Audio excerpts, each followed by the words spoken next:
Hello student and friends, मैं Ajay ABC classes Bhopal में आपका स्वागत करता हूं। आज का लेक्चर है इलेक्ट्रिकल मशीन। इलेक्ट्रिकल मशीन का पार्ट वन है डीसी मशीन और डीसी मशीन का टॉपिक नंबर 1 जिसका नाम है डीसी जनरेटर। आज का लेक्चर होगा डीसी जनरेटर पर। आपको बता दूं कि इलेक्ट्रिकल मशीन का लेक्चर नंबर 2 है, यानी हम पहला लेक्चर पढ़ चुके हैं। अगर आप लोगों ने लेक्चर नंबर 1 नहीं देखे हो तो इस वीडियो के डिस्क्रिप्शन लिंक में जा करके पहला लेक्चर देख सकते हैं। तो चलो अब हम स्टार्ट करते हैं डीसी जनरेटर। इस वीडियो को आप पूरा देखना, 100% श्योर है कि आपको समझ में आएगा। तो डीसी जनरेटर के बारे में देखेंगे कि डीसी जनरेटर है क्या, एक्चुअल में डीसी जनरेटर क्या है और ये क्या काम करता है और एग्जाम में क्या क्या क्वेश्चन पूछे जाते हैं, यानी कॉम्पिटिटिव एग्जाम में क्या क्या क्वेश्चन पूछे जाते हैं वो भी हम देखेंगे। तो बस वीडियो को आप पूरा देखना। तो जनरेटर का काम है कि मैकेनिकल एनर्जी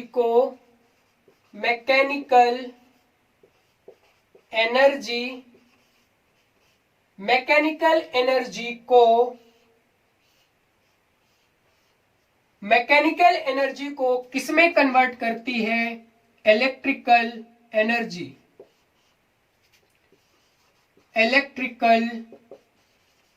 एनर्जी। सिंपल सा वर्क है। हिंदी में भी लिख देते हैं कि यांत्रिक ऊर्जा को किसमें बदलती है? विद्युत ऊर्जा। ध्यान से समझना। अब जो इंपॉर्टेंट है वो चीजें आपको समझाने की कोशिश कर रहा हूं। अगर आउटपुट में डीसी करंट आ रही है, यानी डीसी यानी डायरेक्ट करंट, तब क्या होगा? अगर डीसी आ रही है तब जाके होगा डीसी जनरेटर। क्लियर है? एक बार मैं फिर से क्लियर कर देता हूं। मान लेते हैं कि अगर आउटपुट एसी आ रहा है, अगर आउटपुट क्या आ रहा है सर? एसी आ रहा है, तब क्या होगा? तब वहां पे जनरेटर नहीं होगा, इसका नाम हो जाएगा अल्टरनेटर। क्लियर होगा यहां तक? थोड़ा सा मैं आपको समझाने की कोशिश कर रहा हूं कि आप लोगों ने हाइड्रो पावर प्लांट का नाम सुना होगा। हालांकि डीसी जनरेटर तो आप अच्छी तरह जानते हैं कि जैसे शादी ब्याह वगैरह में आप लोगों ने देखा होगा, वहां मैकेनिकल एनर्जी के रूप में क्या यूज किया जाता है, या क्या उससे फ्यूल बोलते हैं। फ्यूल क्या क्या यूज कर सकते हैं वहां पे देखे होंगे। डीजल क्या है? डीजल या केरोसिन यूज करके डीसी करंट हम निकाल लेते हैं। एक चीज और सुनी होगी आप लोगों ने, हाइड्रो पावर प्लांट का नाम। हाइड्रो पावर प्लांट का नाम सुना होगा। उसमें यूज होता है, क्या यूज होता है सर? यूज होता है अल्टरनेटर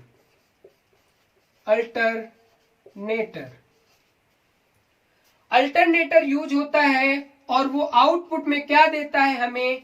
एसी करंट। यानी एसी करंट का मतलब है अल्टरनेटिंग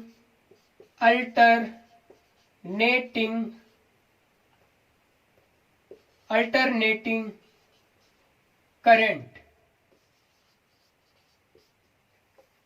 क्लियर होगा? सिंपल से अभी तक सिर्फ एक ही चीज देखा है कि जनरेटर अगर आउटपुट में डीसी देता है तो डीसी जनरेटर होता है, अगर आउटपुट में एसी दे दिया तब वहां पे क्या हो जाएगा, वो अल्टरनेटर होगा।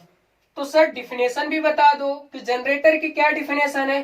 तो यही ऊपर जो लिखे वही डिफिनेशन है, यानी मैकेनिकल एनर्जी को इलेक्ट्रिकल एनर्जी में कन्वर्ट करती है, उसे हम क्या बोलते हैं, जनरेटर बोलते हैं। चाहो तो आप लोग डिफिनेशन लिख सकते हो कि convert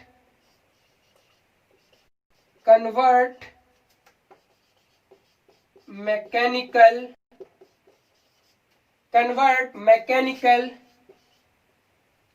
energy into electrical energy is called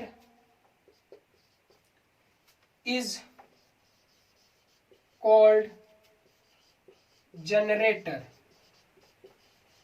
उम्मीद करता हूं कि आपको समझ में आया होगा। ये यहां आपकी डिफिनेशन हो गई। हिंदी में सिंपल है कि वह यंत्र जो यांत्रिक ऊर्जा को विद्युत ऊर्जा में बदल दे वही क्या कहलाता है, जनरेटर कहलाता है। अब इसका आप स्क्रीनशॉट ले लो। अब हम जो क्वेश्चन करेंगे वो डायरेक्ट एग्जाम में क्या क्या पूछा जाता है उस टाइप के क्वेश्चन हम करेंगे। क्लियर है? तो इसे अब हम रफ किए दे रहे हैं, आप लोगों ने स्क्रीनशॉट ले लिया होगा।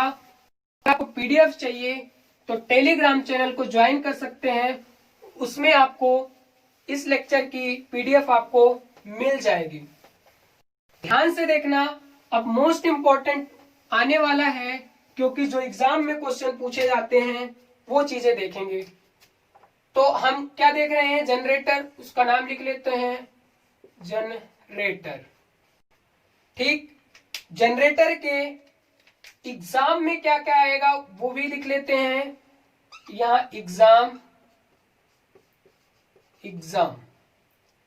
तो एग्जाम में क्या क्या आ सकता है वो चीजें। तो अभी हमने देखा था फर्स्ट नंबर पे हमने देखा कि अगर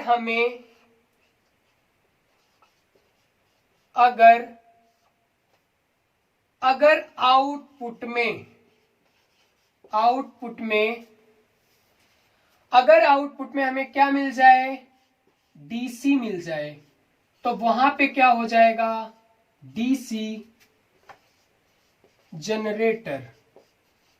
क्लियर? पहला क्वेश्चन। दूसरा क्वेश्चन क्या बनता है, या नंबर भी डालते जा रहे हैं। पहला क्वेश्चन,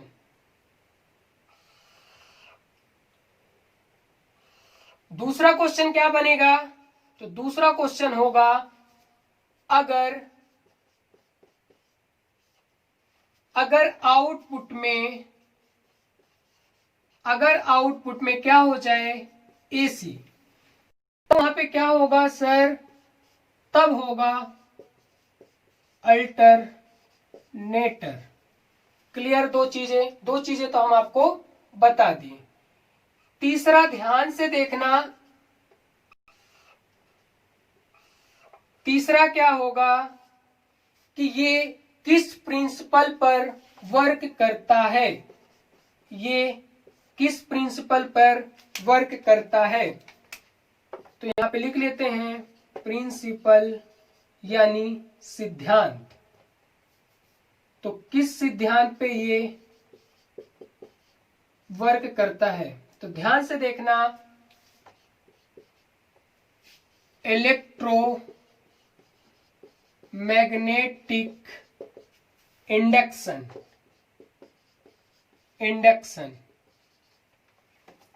हिंदी में लिख लेते हैं विद्युत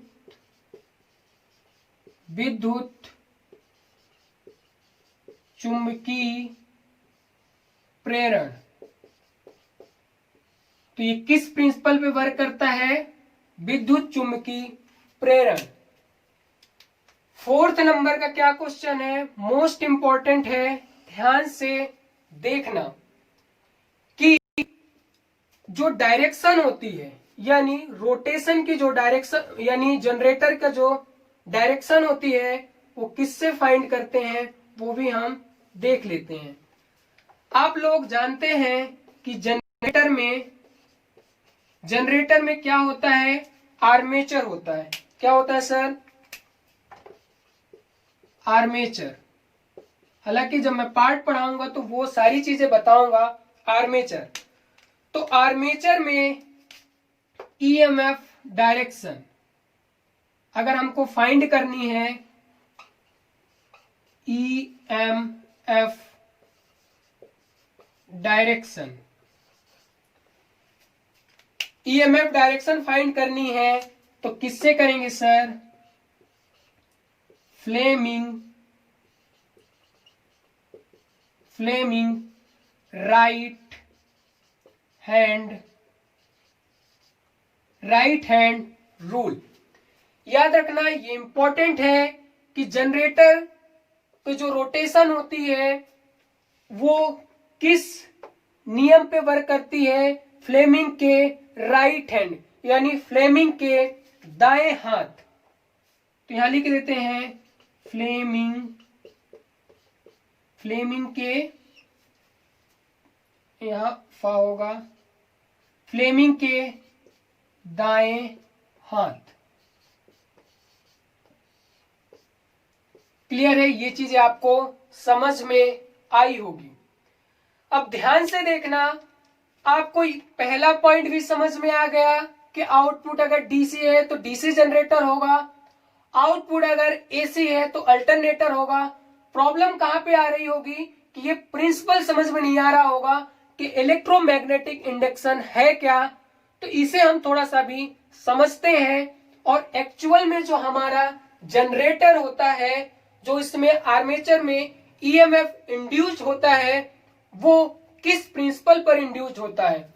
हालांकि डायनामिक इंडक्शन पर इंड्यूस्ड होता है, वो भी इसका पार्ट होता है, यानी इलेक्ट्रोमैग्नेटिक इंडक्शन का पार्ट होता है। अभी हम ये चीज देखते हैं तो आपको समझ में आ जाएगा। उम्मीद करता हूं कि ये 4 क्वेश्चन आपको समझ में आया होगा। इसका स्क्रीनशॉट ले लो, इसके बाद हम इसे रफ करते हैं। चलो समझते हैं electromagnetic induction. Electromagnetic induction Hindi में लिख लेते हैं विद्युत चुंबकीय प्रेरण। ये कितने टाइप के होते हैं? ये 2 टाइप्स के होते हैं। कितने टाइप्स के होते हैं? यहां लिख लेते हैं टाइप। कितने टाइप्स के? 2 टाइप्स के। ध्यान से देखना, जो पहला टाइप है वो है डायनामिक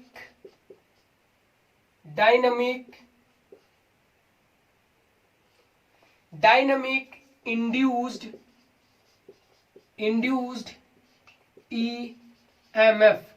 मैं बार बार ईएमएफ बोल रहा हूं, तो ईएमएफ का फुल फॉर्म है इलेक्ट्रोमैग्नेटिक फोर्स। हिंदी में लिख लेते हैं गतिज प्रेरित विद्युत वाहक बल। दूसरा टाइप है, यानी पहला टाइप और दूसरा टाइप। दूसरा टाइप है स्टैटिक इंड्यूस्ड ईएमएफ, यानी स्थिर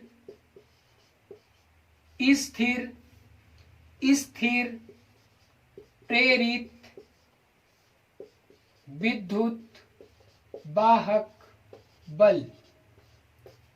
ध्यान से समझना, स्टैटिक इंड्यूस ईएमएफ भी 2 टाइप्स के होता है। कितने टाइप्स का? 2। एक होता है सेल्फ इंड्यूस्ड ईएमएफ। दूसरा होता है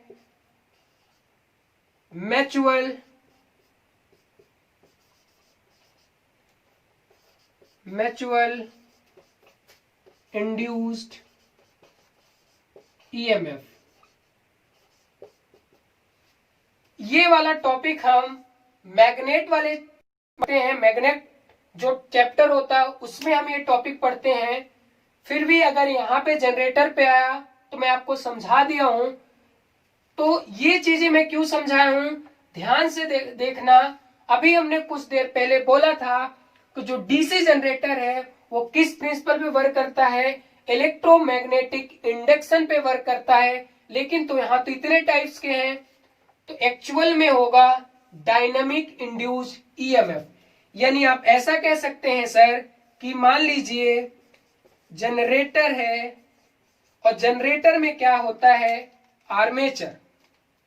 जनरेटर में क्या है, आर्मेचर। और आर्मेचर में जो इंड्यूस्ड ईएमएफ होती है, इंड्यूस्ड ईएमएफ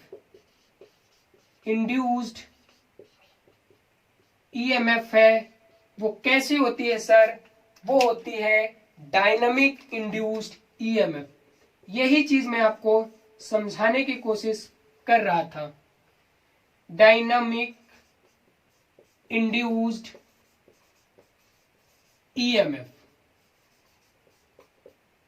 यानी जो डीसी जनरेटर में जो आर्मेचर होता है उसमें इंड्यूस्ड ईएमएफ किस टाइप की होती है, डायनामिक इंड्यूस्ड ईएमएफ, जिसको बोलते हैं गतिज प्रेरित विद्युत वाहक बल। अगर आप लोगों को इसकी डिफिनेशन चाहिए तो आप कमेंट में जरूर लिख के भेजना, हम आपको कल के लेक्चर में इसकी डिफिनेशन भी बता देंगे। नहीं तो कल हम स्टार्ट करेंगे डीसी जनरेटर का कंस्ट्रक्शन यानी स्ट्रक्चर, कि इसकी रचना किस टाइप से होती है, उसमें ये आर्मेचर पार्ट आएगा। वहां हम डिटेल से आर्मेचर को देखेंगे ताकि आप लोगों को अच्छे से क्लियर हो जाएगा। अगर ये वीडियो आपको पसंद आई हो तो वीडियो को लाइक कर दो। अगर आप नए हो तो चैनल को सब्सक्राइब कर लो। अगर पुराने हो तो अपने दोस्तों को शेयर कर दो। धन्यवाद।